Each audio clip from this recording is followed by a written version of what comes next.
everyone, let me introduce myself. My name is Ismail Lestari Sapiena Tunaja. Today, I will explain about communicative language teaching or CLT. So, next slide. What is CLT? CLT adalah metode pembelajaran bahasa Inggris yang fokus utamanya adalah communication, bukan hanya grammar. Jadi, dalam CLT, tujuan belajar bahasa Inggris itu bukan sekedar tahu aturan, tapi bisa menggunakan bahasa tersebut dalam kehidupan nyata. In other words, students are training to use English for real communication seperti mengobrol, menyampaikan pendapat, bertanya, atau merespon orang lain. Nah, tradisional vs CLT. Kalau tradisional, kita bandingkan dengan metode tradisional biasanya nih. Tradisional itu lebih fokus ke grammar, banyak soal, dan jarang speaking.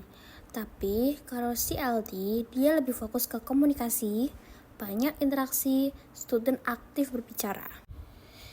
The main goal of CLT is to make student able to communication fluently, understand meaning, and feel confident when using English.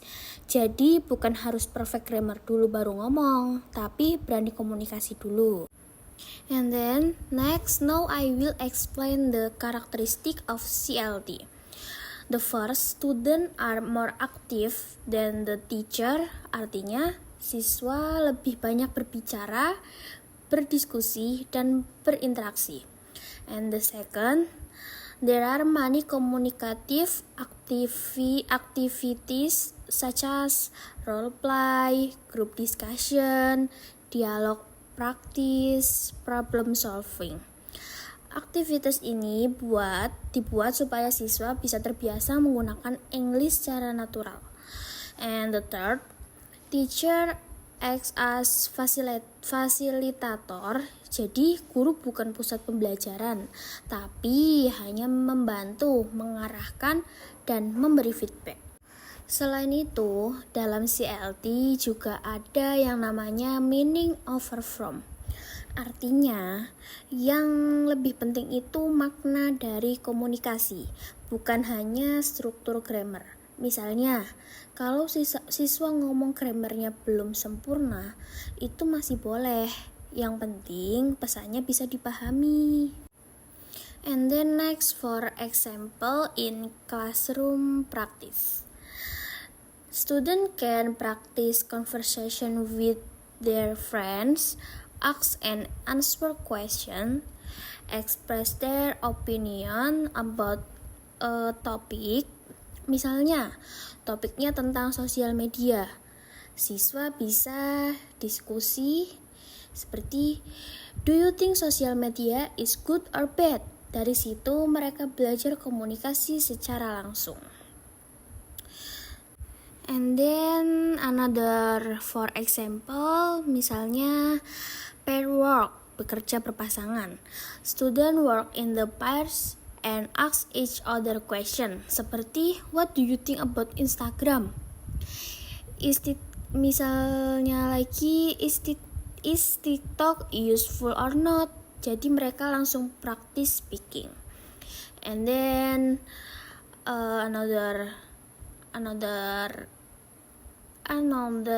example, group discussion. Students are divided into small group.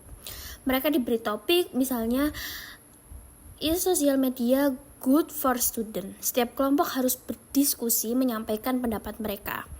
And then next, role play. Student act in a situation. Contohnya, satu siswa jadi influencer, satu lagi jadi student. Mereka ngobrol tentang dampak sosial media. Ini membantu siswa belajar komunikasi dalam situasi nyata. And then, the third, positive activity. Guru meminta beberapa siswa untuk present their opinion di depan kelas. Setelah itu, guru juga harus memberikan feedback, koreksi ringan, dan motivasi agar para siswa tetap mau meningkatkan kemampuan skillnya.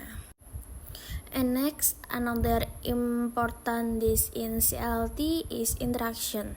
Karena bahasa itu dipakai untuk berinteraksi, jadi siswa harus sering latihan komunikasi dengan orang lain, bukan belajar sendiri saja. So the last, in conclusion, CLT is a method that focus on real communication, make students more active, and help them become more confident in speaking English. And that's all for me. Thank you.